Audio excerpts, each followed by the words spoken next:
어느 마을에 매일 싸우는 집과 늘 서로 칭찬하면서 화목한 집, 두 집이 있었습니다. 그 두 집의 담이 서로 붙어 있어서 한쪽에서는 매일 싸우는 소리만 들리고 한쪽 집에서는 웃음소리만 들리는 거예요.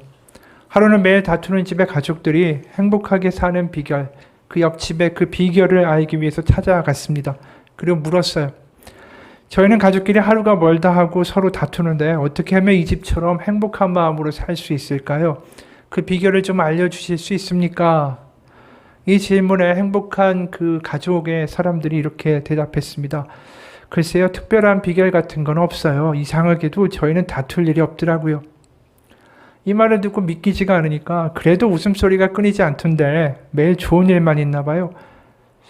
이렇게 캐물으니까 이렇게 대답하는 거예요. 아니에요. 때론 좋지 않은 일도 생기지만 일부러라도 웃으면 기분이 한결 나아지지 않나요?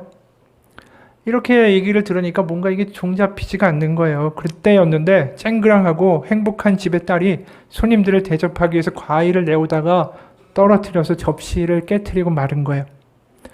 이를 본 이 다투는 집의 가족들은 바로 마음에 생각이 딱 든 거죠. 야, 부모님들이 저 딸을 크게 야단칠 거다. 딸이 먼저 이렇게 얘기했어요. 어머, 죄송해요. 많이 놀라셨죠? 딸이 당황하면서 다투는 집의 가족들한테 먼저 이야기했습니다. 그런데 딸 옆에 있는 어머니가 말없이 방에서 휴지통을 가져와서 딸과 함께 깨진 유리 조각을 주워 담더니 이렇게 말하는 거예요. 얘야, 어디 다치진 않았니? 엄마가 접시에 물기를 제대로 닦지 않았나 보다. 하마터면 네가 다칠 뻔했구나. 이때 가만히 아내의 말을 듣고 있던 아버지도 이렇게 얘기했습니다. 아니요, 모두 내 잘못이요. 아까 보니까 접시에 물기가 있어서 위험하다고 생각했는데도 그냥 두어서 미안하오. 행복한 집을 방문했던 이 다투는 가족들은 이 옆집 가족들의 이 모습을 보고 뭔가를 깨달은 듯이 그냥 그 자리에서 일어나서 조용히 나갔습니다. 어떻게 보면 참 배울 점이 많은 가족이죠. 남을 탓하지 않고 내 탓이라고 먼저 말하기 때문에 집에 분노와 갈등과 싸움이 없는 그런 행복한 가정이었다라는 것 아닙니까? 오늘 우리 어버이 주일을 맞이하면서 이런 생각이 들었어요. 우리가 자랐던 가정은 어떤 모습이었나? 전자처럼 서로 내 탓이라고 이야기하며 화목했던 가정이었는가? 아니면 서로를 탓하고 쉽게 화내고 짜증내는 그런 후자의 가정의 모습이었을까? 사실 우리 많은 사람들이 후자 쪽에 속하는 가정에서 자란 경우가 많은 것 같아요. 세상 속에서 먹고 사는 것이 쉽지 않죠. 그러니까 서로 짜증도 나고 분노도 나고 세상에서 받은 스트레스를 엉뚱한 곳에 화를 내면서 풀기도 하고. 사실 생각해보면 그렇습니다. 과거에 아버지들 혼자서 벌어서 온 가족을 먹여 살리느라 얼마나 살면서 힘이 들었을까. 아버지들 역시 얼마나 고충이 많았고 그러다 보니까 가족들한테 따뜻한 말, 또 사랑의 관계를 만드는 방법 이런 것도 모른 채로 그저 열심히 사는 게 자신의 최선의 길이라고 믿고 살았던 것이 아닌가 그런 생각이 들어요. 어느 분의 글입니다. 아이들이 내 키보다 크기 시작할 때 친구와 소주 한 잔 마시고 만나 세상 이야기를 하고 싶지만 딸아이 학원비 생각이나 전화로만 안부를 전한다. 퇴근하고 집에 돌아오면 두 놈이 한꺼번에 아빠 소리 지르며 달려들어 내 팔에 매달리며 볼에 문지르고 노란 유채꽃 향기 달콤했던 아득한 추억들. 이제는 퇴근하고 집에 와도 아이들은 제잘거리지 않고 방에서 나오지도 않는다. 그래도 가슴만 쓸어내리며 아이들 방 앞에서 서성거리며 매번 헛기침만 하는 나. 그렇게 추수하고 남은 쭉정이 마냥 아빠는 가고 이제 아버지만이 남는다. 어느덧 딸아이는 졸업을 하고 졸업식에서 아이는 펑펑 울고 있다. 감수성이 예민해서 늘 눈물이 많은 딸아이. 딸아이의 눈물에는 지난 3년의 세월이 마치 책갈피 속에 숨겨둔 사진과 동영상 마냥 아이의 마음을 휘젓는 듯 했다.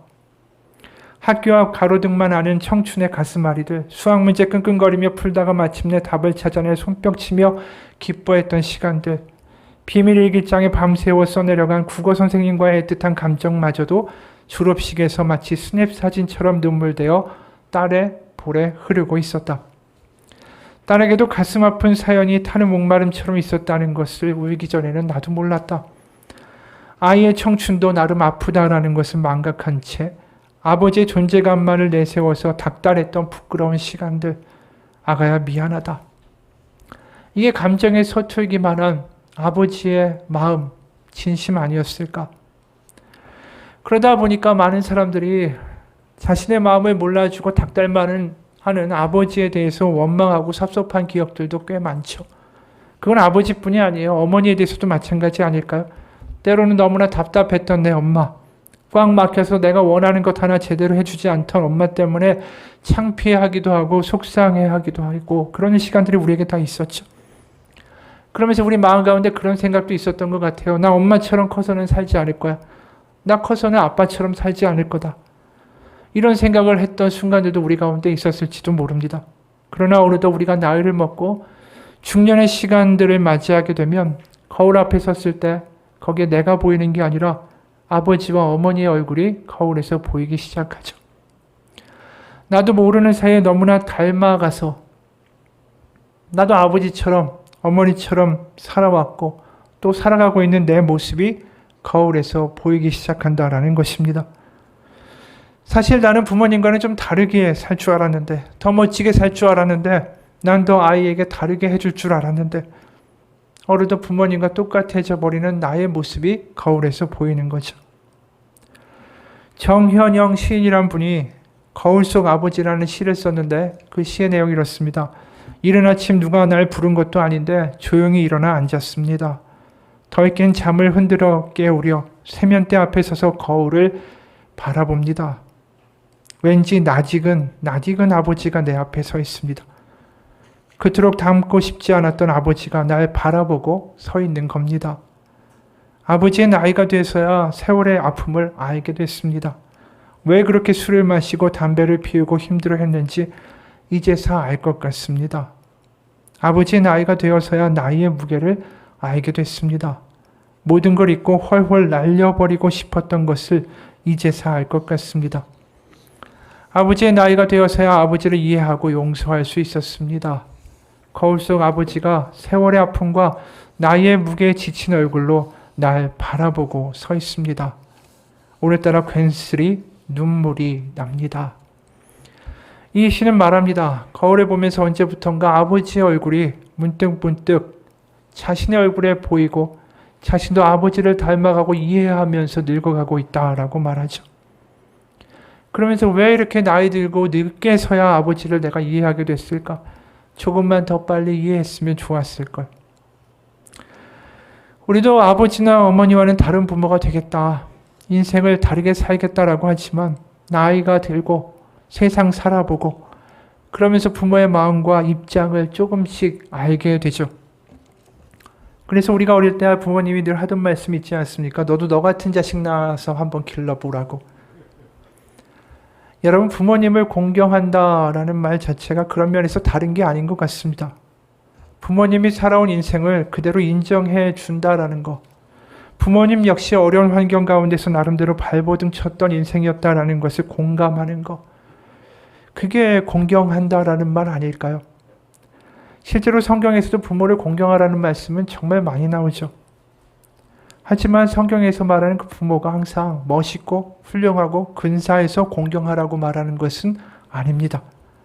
대표적인 게 십계명이죠. 십계명 출애굽기 20장 12절에 보면 이렇게 말씀합니다. 내 부모를 공경하라. 그리하면 내 하나님 여호와가 너에게 준 땅에서 내 생명이 길리라.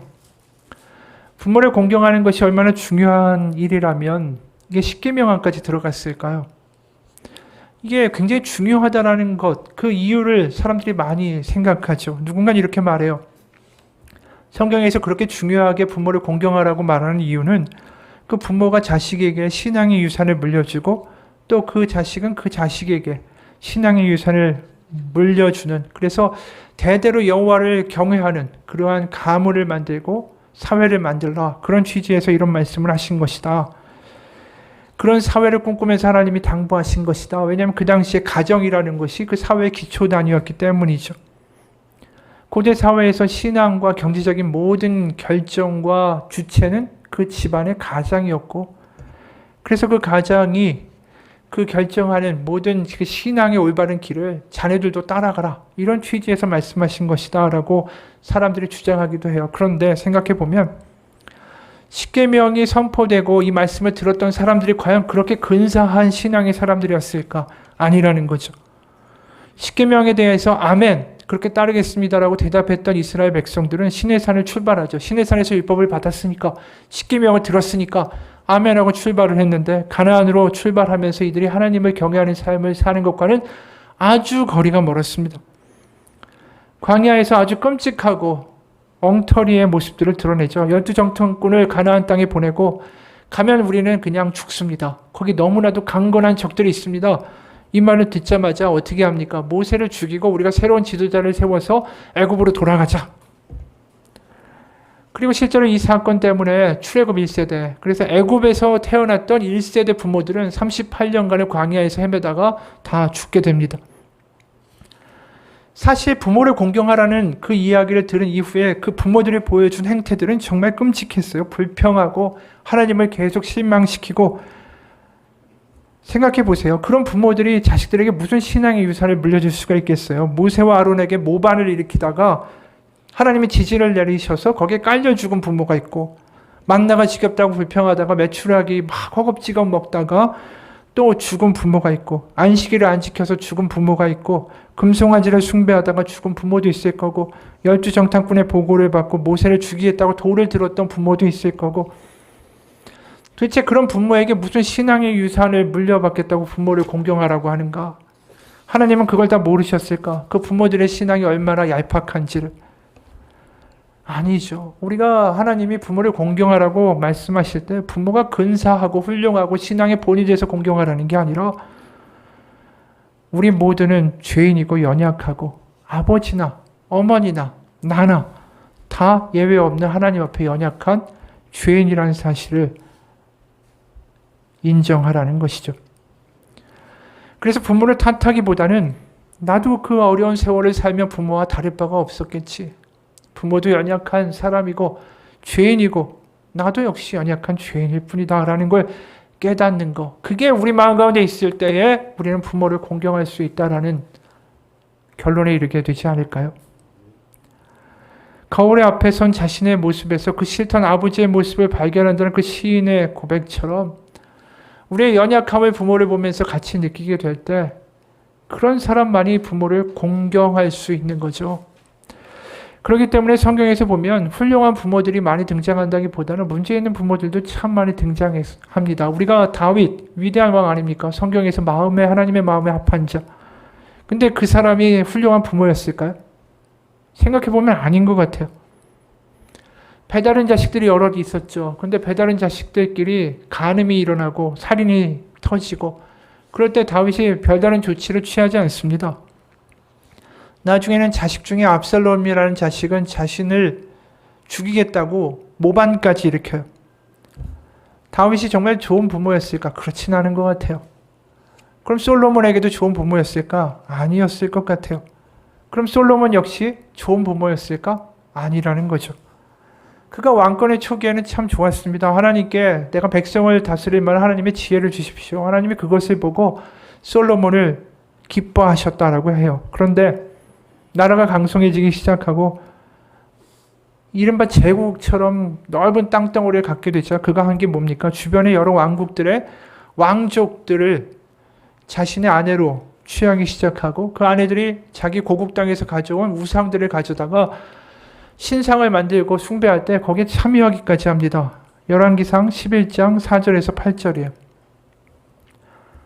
열왕기상 11장 4절에서 8절입니다. 솔로몬의 나이가 많을 때에 그의 여인들이 그의 마음을 돌려 다른 신들을 따르게 하였으므로 왕의 마음이 그의 아버지 다윗의 마음과 같지 아니하여 그의 하나님 여호와 앞에 온전하지 못하였으니 이는 시돈 사람의 여신 아스다롯을 따르고 암몬 사람의 가증한 밀곰을 따름이라.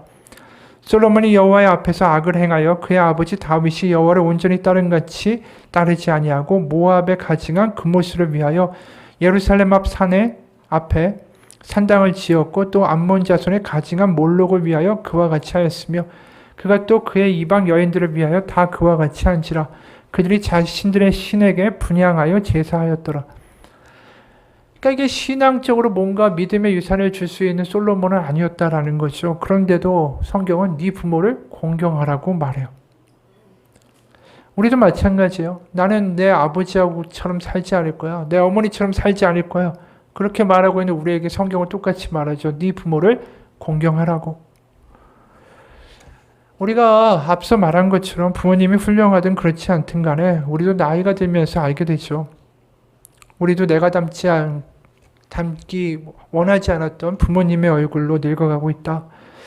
우린 다 연약한 인간이라는 것을 인정하고, 그래서 내가 부모님의 삶을 대신해서 산다고 해도 결국 다르지 않았을 거다라는 것을 인정하는 것. 우리나 부모님이나 다 하나님 앞에서 연약한 죄인이라는 사실을 알아가는 것. 그럴 때 나는 부모하고 다르다. 부모가 답답하다라는 평가를 하는 마음이 우리의 마음 가운데서 사라지기 시작하죠. 그러면서 서로의 삶에 대한 긍휼과 공감이 느껴지면서 부모를 이해하고 공경하는 것이죠.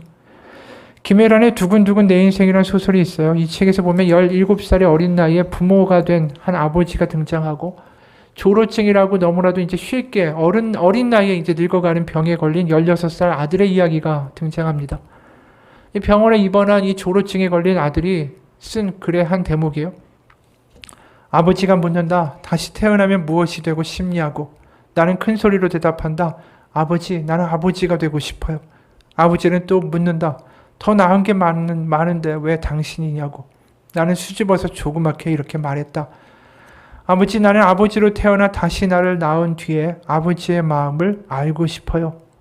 그 말에 아버지는 펑펑 운다. 이 조루증에 걸린 아들이 그 아버지의 때론 힘들고 미안하고 지친 마음을 내가 같이 느껴보고 싶다. 아버지가 돼서. 그 말 때문에 아버지는 펑펑 울 수밖에 없었다라는 거죠. 부모님도 약한 인간이고 우리도 그저 약한 인간일 뿐입니다.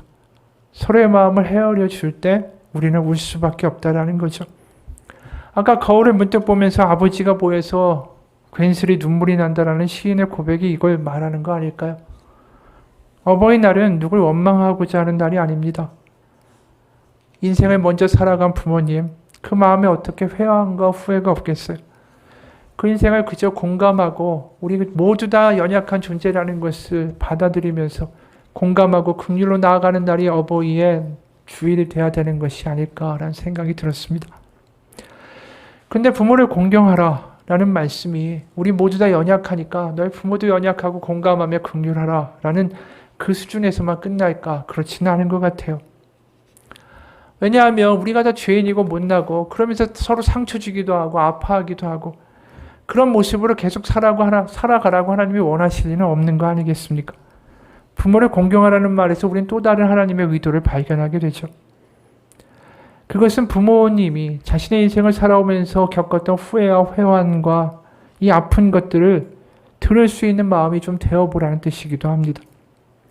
부모를 미워하기만 하고 그래서 난 부모의 말을 듣지 않아가 아니라 부모를 공경하라는 그 말 때문에 그 자리에 앉아서 부모가 하는 한탄도 한번 들어보라는 것이죠.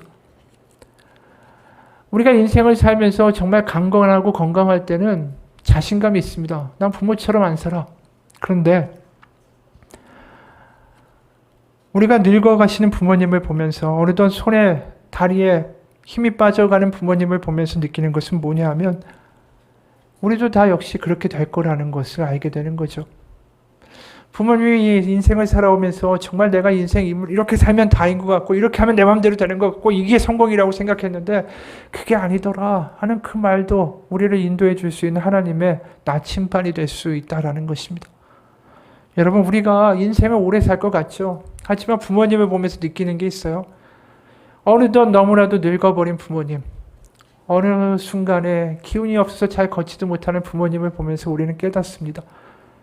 와, 우리의 인생을 내 뜻대로만 살아가는 거, 내 뜻대로 되는 게 좋다라고 살아가는 게 복이 아니구나. 우리도 저런 인생의 끝을 맞이한다면 오늘 하루를 하나님 가운데 잘 살아야 되겠구나라는 생각을 하게 된다는 거죠. 일본 노인 요양원 한 줄 시쓰기에서 이런 내용이 나왔어요. 갑자기 의사가 친절해지면 불안해진다. 진한 화장을 비웃고 있는 서방은 정작 이제 대머리가 됐다. 어디서 보나 도쿄올림픽을 하늘에서 보게 될까? 땅에서 보게 될까? 종이랑 펜이랑 찾는 도중에 뭘 써야 되는 내용을 잃어버릴 때가 많다. 몇 번이고 말했을 터인데 처음 듣는 소리 같다. 느낌 있는 글씨체라고 사람들이 칭찬하지만 그건 나의 수전증이다. 남편의 코골이보다 조용한 게 이제는 더 신경 쓰인다. LED 전구를 보다 생각이 든다. LED 전구 수명보다 남지 않은 내 수명. 사랑일까 하고 생각했더니 부정맥이라고 하고, 개찰구 통과 못해서 보니까 진찰권이고, 만복의 반 이상 올라간 걸음의 숫자가 물건 찾다가 올라간 숫자고. 이게 부모님의 이야기고, 이게 우리가 결국은 다 겪게 될 이야기가 아닌가 싶어요. 오늘 솔로몬도 신앙이 근사한 아버지로서 전도서를 남기고 있는 게 아니에요. 후회가 많고 회한이 많고 그런 말들이 전도서에 가득해요. 전도서 1장 2절 보면 다윗의 아들 예루살렘 왕 전도자의 말씀이라. 전도자가 이르고 헛되고 헛되며 헛되고 헛되니 모든 것이 헛되도다.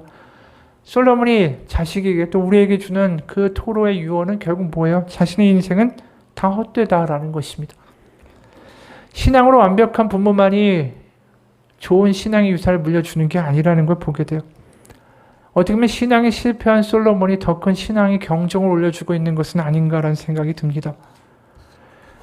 어떻게 보면 실패한 인생으로서 자녀들에게 또 우리에게 하는 인생의 충고, 그것이 우리에게 들려져야 하는 건 아닌가요? 우리가 어린이 주일을 지난주에 보냈습니다. 어린이 주일은 아이들의 미래를 축복하고 기대하고 그 아이들의 미래가 어떻게 될까 우리가 이야기하는 날 아닙니까? 성경의 책으로 말하자면 어린이날은 잠언의 관점을 가지고 있어요. 네가 근사한 미래를 맞이하려면 오늘 바로 여호와를 경외하고 이렇게 지혜롭게 살고 이렇게 해야 된다. 충고해 주는 게 잠언의 이야기죠. 아이에게. 근데 전도서는 마치 어버이날을 우리 가운데 가르쳐 주는 것 같습니다. 뭐냐 하면 나보다 먼저 인생을 살아본 인생의 끝에 있는 누군가가 후회하지 않는 삶을 살려면 지금 어떻게 해야 되는가를 이야기하는 거예요. 다시 한번 설명하면 잠언의 시간과는 과거에서 현재, 현재에서 미래로 연결되는데 전도서는 반대로 이야기하죠. 뭐냐 하면 미래에서 현재를 바라보고 과거로 연결되는 거예요. 이게 무슨 이야기인가? 오늘 바로 읽은 본문의 2절에서 4절의 말씀입니다.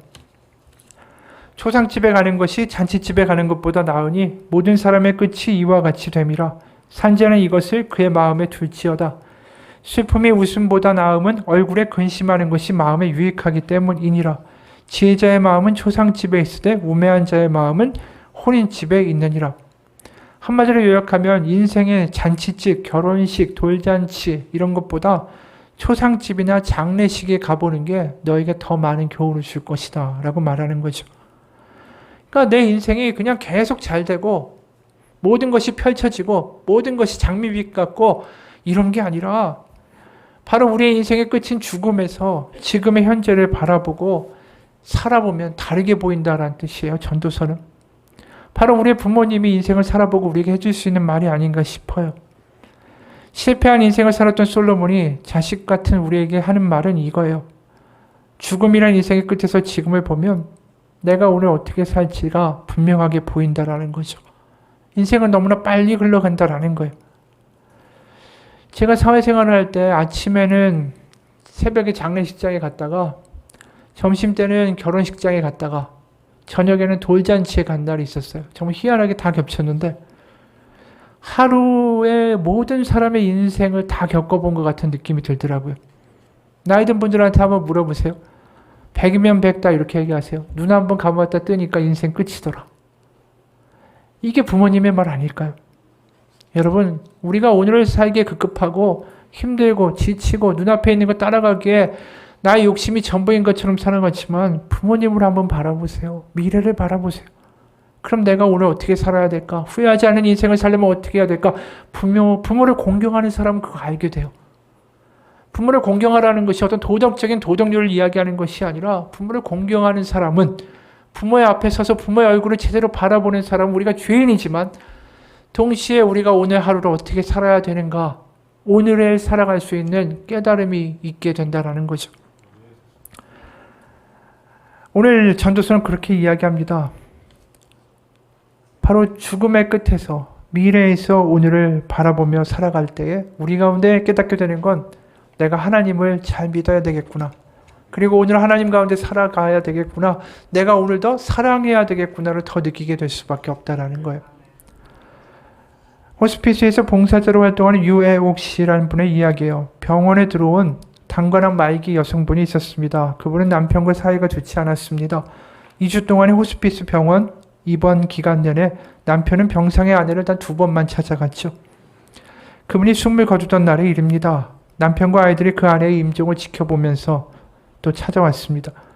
자녀가 어머니 뺨에 입을 맞추며 마지막 인사를 건네는 동안에 60대 남편은 등을 돌린 채 돌아보지도 않았습니다.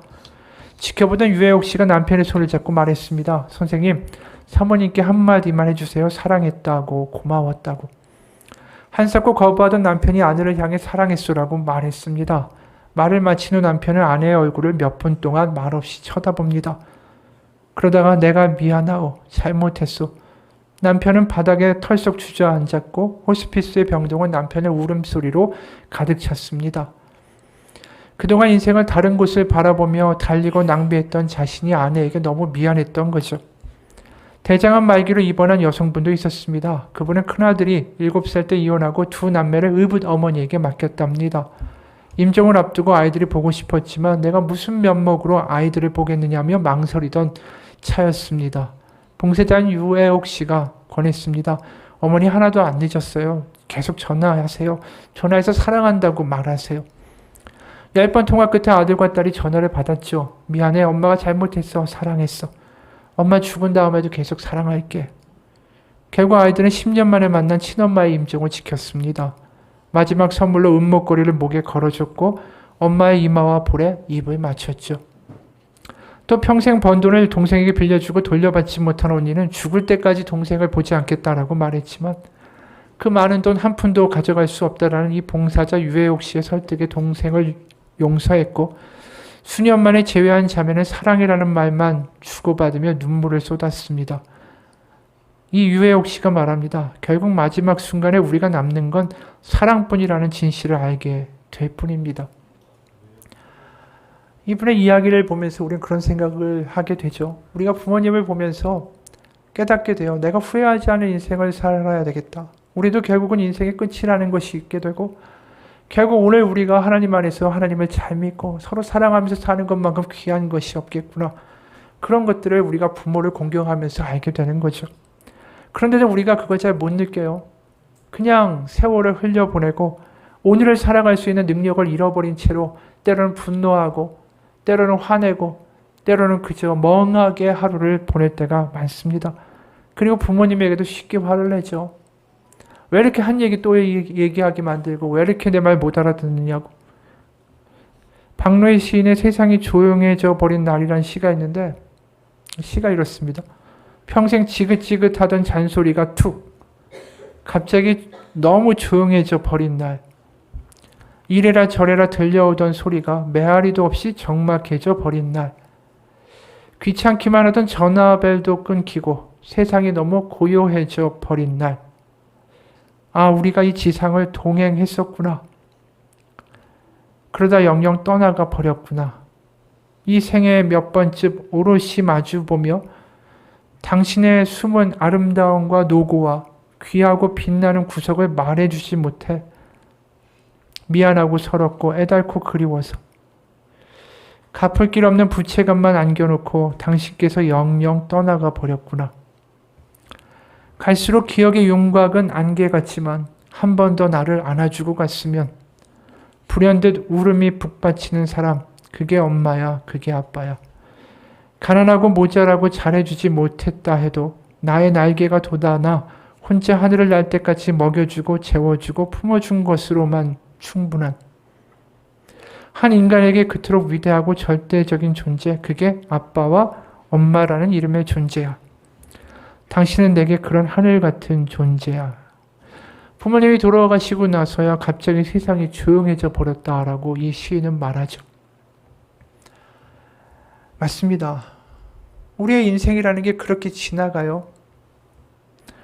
오늘을 잡고 오늘 사랑할 수 없다면 그 시간은 절대로 되돌아올 수가 없습니다. 솔로몬은 그렇기 때문에 오늘을 살아낼 수 있어야 한다라고 이야기하죠. 6절에 이런 말이에요. 우매한 자들의 웃음소리는 솥 밑에서 가시나무가 타는 소리 같으니 이것도 헛되니라. 좀 잘됐다고, 성공했다고, 그렇게 좋아하는 사람들 우매한 사람들이다라는 거죠.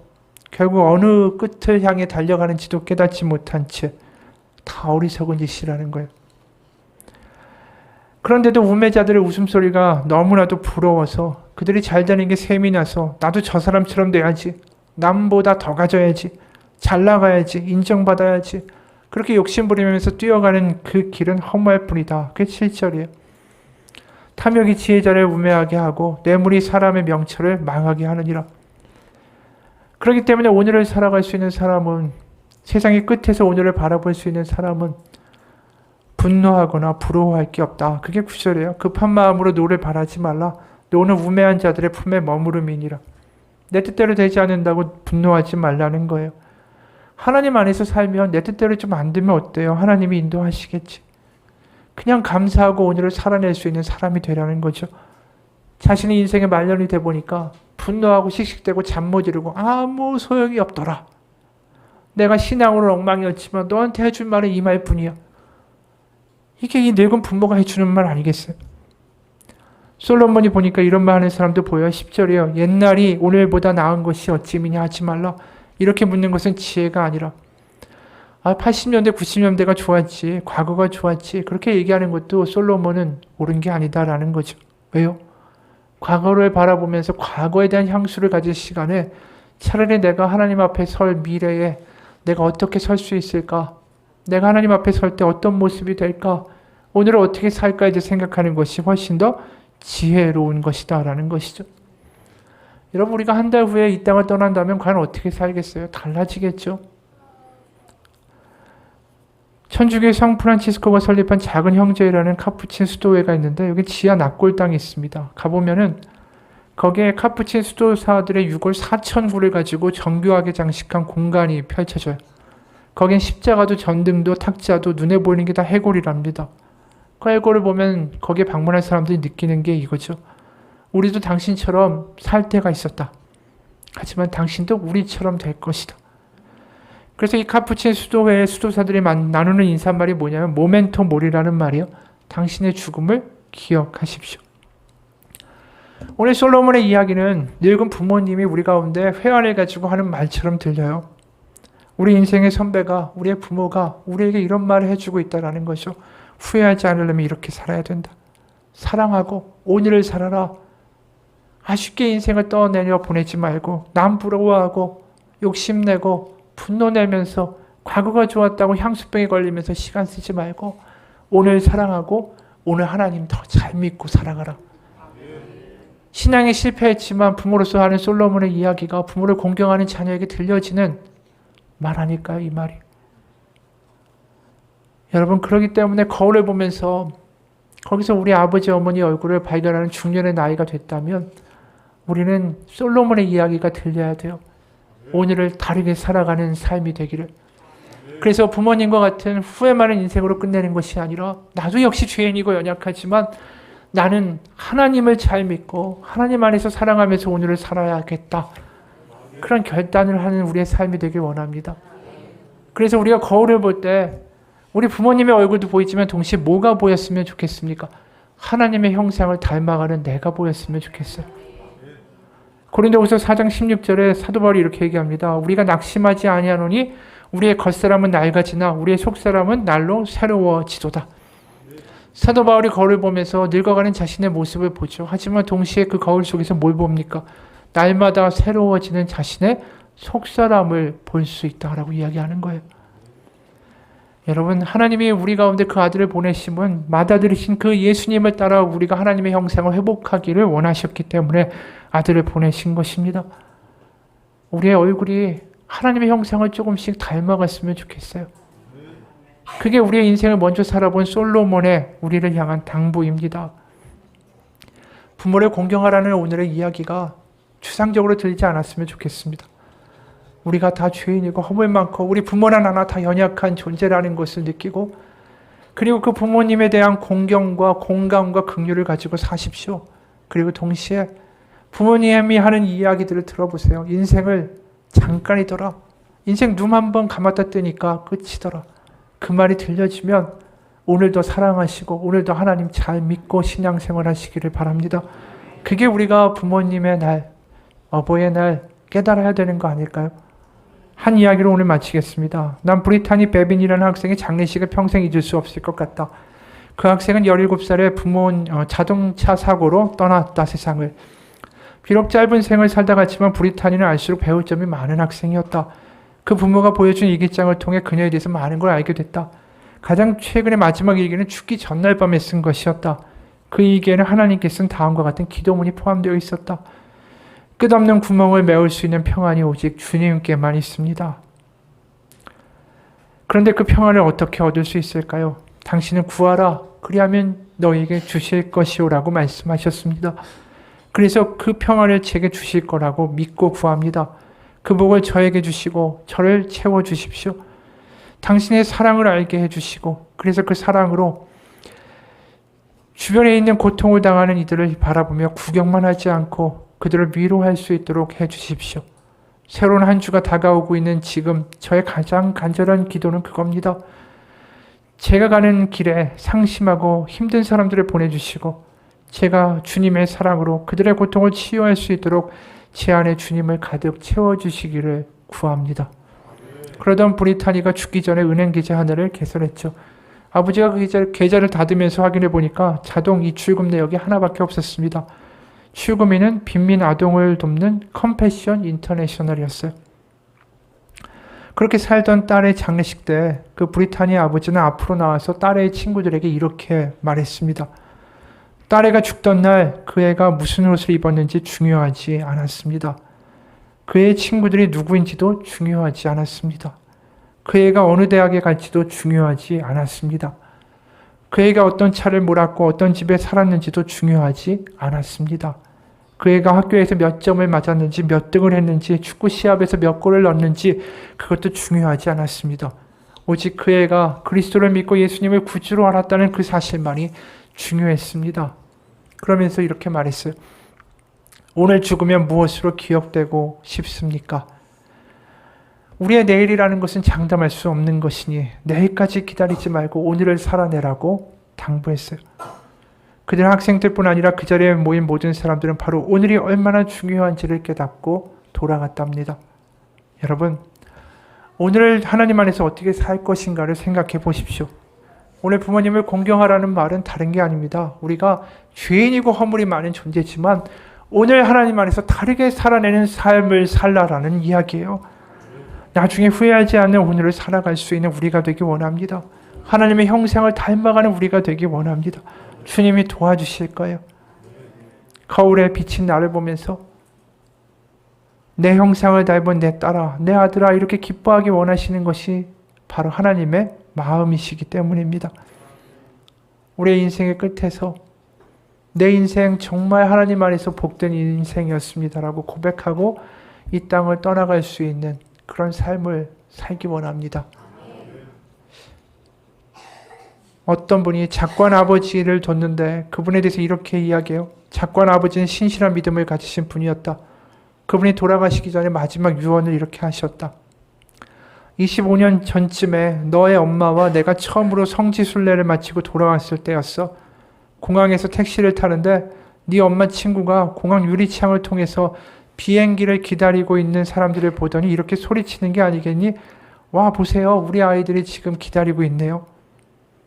그 말을 마치신 아버지는 힘들게 안경을 고쳐 쓰시면서 이렇게 말씀하셨다. 아들아, 부모로서 천국에서 꼭 하고 싶은 말이 있다면 오직 이 말뿐이야.